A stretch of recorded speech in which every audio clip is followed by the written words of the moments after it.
Undisputed. We are live from LA. I'm Jenny Taft here with Skip Bayless. Rob Parker. Shannon is out today. So good morning, guys. I was just too hard on Shannon. Is that what it was? You're going to say that. Seen it a day. Oh, I don't know. He went there. I'll try to take it a little easier on Rob. He's a little skinnier than Shannon. I'm gonna take diet. I'm gonna take it easy on you today, Skip. Are you? Yeah. I understand. You know what I mean. Yeah. We go back a long time. We do. We started doing this in 2006 on a show called Cold Pizza. How are you? I'm doing just great. 2006. In New York City, that's right. Trip down memory lane. Yeah. Hey, let's do this. We've got a lot to get to today. On today's show, is LeBron making more excuses? And is Rob ready to jump on the Tebow bandwagon? Maybe you guys talked about that before, and we're going to go there again. But let's start with Skip's guy, Kyler Murray. He is projected by many people to be a top 10 pick, but the biggest critique of his game has been his lack of size. Kyler even said being a first-round pick would be crazy to him because, quote, I'm not over 6 foot. I haven't seen that since I've been alive. Kyler's coach from college, Lincoln Riley, gave his former quarterback some very high praise to Peter King. Riley said this: his speed obviously is off the charts. He'll be the fastest quarterback in the NFL by a long shot the day he walks in the door. But on top of that, I think the things as a runner and athletically he brings and his elite quickness will be important. He's not going to take unnecessary hits. He's kind of got the body to withstand a few, but I almost compare him. I know this is high praise, but I mean, it's almost kind of like a Barry Sanders effect. Yes, I'm small for the position, but I'm so athletic and so smart that I just rarely take big shots. Skip, do you buy the comparison? Mouthful from Lincoln Riley. It is a mouthful. I mean, comparing Kyler to Barry, do you buy it? I agree with Lincoln Riley. Wow. And I'm going to say this again because I've been saying it all football season long. I have never seen anything like Kyler Murray on a football field. And I'm going to say this again. I know that Cliff Kingsbury, the new head coach of the Arizona Cardinals, and I can't believe those words just came out of my mouth because I can't believe he is. I bet you Cliff can't believe it. He probably can't at this moment. But I know he said last week they're sticking with their guy, Josh Rosen.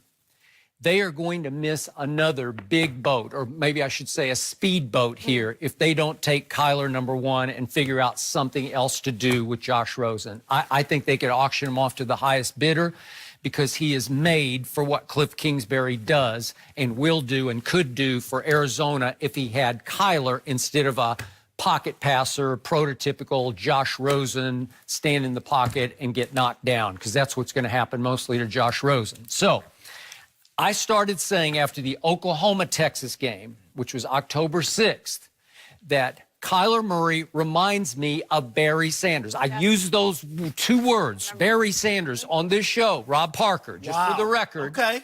Because I said I've never seen feet any quicker on a football field than Kyler Murray's. Now, you covered Barry Sanders in Detroit.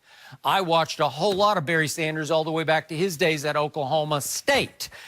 And Kyler doesn't have the gymnastic escapability that Barry had because I'd never seen anything like that. I'm talking about escapability under duress with 3 tacklers around him. You just couldn't get a hold of him, get him on the ground. Barry didn't need his offensive line. He didn't need his offensive line. He was most dangerous in bad situations. The worse the situation for him, if he's trapped in the backfield and he escapes, you are dead because you're not going to have enough defenders downfield to stop him from getting to the goal line. But Kyler Murray, I'm talking about electric feet. I'm talking about video game quickness, just foot speed quickness. I'm not talking about 40-yard speed. So when Lincoln went all the way, Lincoln Riley, to he'll be the fastest quarterback in the NFL by a long shot, I'm pretty sure he meant more quickness than 40-yard dash speed. Okay. Now, Kyler was asked last night at the Davey O'Brien Awards, when did you run a 40 last? And he said, I don't know, 2 or 3 years ago. He said he ran 4.3. Now, Lamar Jackson, just for the record, at his pro day last year ran 4.34, and that's the fastest time any quarterback has ever timed. That wasn't at the combine, but just measured time on record, that's the fastest at 4.34. And just for the other records, RG3 ran 4.41 at the combine. Tyrod Taylor is 4.5. Mariota is 4.52. Kaepernick was 4.53. That just gives you some idea of where they usually fall. If you're 4.5 at quarterback, that's lightning fast. John Ross is the all-time fastest at the combine at 4.22, and Deion Sanders, they tell the great story. He just took his sweats off and ran 4.27 at the combine. Could Kyler run a 4.2 flat? It would not shock me. But I'm here to say the reason this kid is so special is because he uses the electric quickness to buy time in the pocket. He's not a pure runner of the football. Like, he doesn't look to run it. He uses the quickness to buy throwing lanes in the pocket, because he put up numbers last year that no quarterback has ever put up in the history of college football. His QBR, history of the stat, was the greatest ever. It even eclipsed Baker Mayfield's great year of the year before, in which he won the Heisman Trophy. So I'm here to say that even though at the end of the year he had 3 100-yard rushing games at Texas Tech, at West Virginia, and then against Alabama, that's not really what he does. He uses the feet to throw the football, and he can flat out wing it. So to me, in comparison to Barry Sanders, he's the Barry Sanders of quarterbacks, which is why he's such a rare commodity and so special. And again, Mel Kiper right now has him projected going 13th to the Dolphins, though Mel, I saw him on the late Sports Center, did not rule out going 4 to Oakland or even 11. Can't remember. The Giants have already ruled him out, basically, because of his size. That's what they say, right? They seem fixated on Haskins. Sure. So Cincinnati's at 11. So is that a possibility?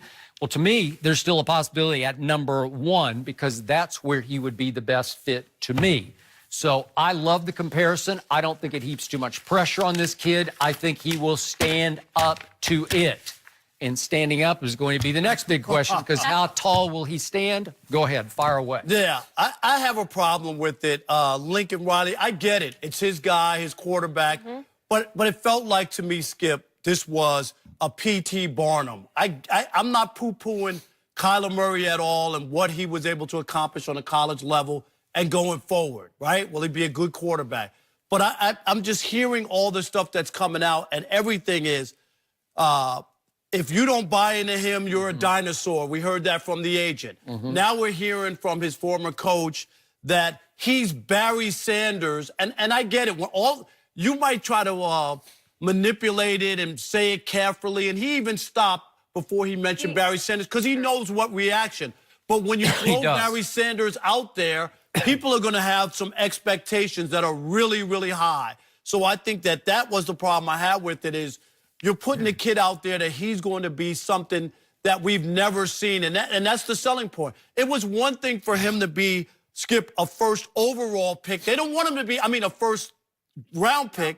They want him to be the first overall pick. So this is all the buildup now, and this is where we are. I know you do, and his followers and the people who love him, they want him too. They want to be able to break the mold. It's not enough to have a 5'9" who's going to be the shortest quarterback in the history of the NFL, for him to go in the first round, and for him to be the first the first player who was ever the first round in baseball and football. That's not even good enough for them. They want him to be number 1, and they're going to sell him from here up until a draft and tell you how you better not miss on him. You're right. You better not miss on a Barry Sanders with a throwing arm. And this is where this is all coming from. We've seen other guys who had unbelievable college careers, Heisman Trophy winners, all the other stuff, who didn't make the transition. You brought up Lamar Jackson. Lamar Jackson, Skip, threw for 7,000 yards his final 2 seasons in college. Was he a passer in the NFL his first year? Not really. 180 yards a game, very limited passing. I'm not capable. They won with him. No, they did win, but he wasn't the same guy he was in college. In the NFL, they're talking about his accuracy's not there. They question him as a passer. He can't continue to just run. Would you agree from what you've seen? Kyler Murray's a much better thrower. No doubt about it. Okay. Not even close. I totally agree. But I'm just saying the amount of success that Lamar Jackson had in college with those numbers, you would think that it would translate, or at least he would be a lot better throwing the football. So I get all of it and why people are excited and what they're going to do. And this guy's going to be a first-round pick, where maybe in years gone by it would have never been the case because we've never seen a guy this size. But Lincoln Riley needs to pump the brakes, and Skip Bayless needs to pump the brakes, and Kyler Murray's agent needs to pump the brakes. It's hard for Kyler to pump the brakes because he is a runaway train. Well, man. Kyler can't pump the brakes because he can't reach them. So he can't reach the brakes. Oh, well, speaking of that, so he said last night he's going to measure 5'9" to 5'10", something like that. Jenny Taft has interviewed Kyler Murray numbers of times. Do you have any thoughts on what? In fact, I think you have some pictures. If I did a little recall. research Yeah? because I knew you'd bring up his height, Yeah. and I just thought we should use some photos to really show you how tall Kyler is compared to me. I'm about 5'8.5". Okay. I have flats on there, nothing. You don't have spikes on. He's wearing cleats. He's wearing cleats. And Yeah.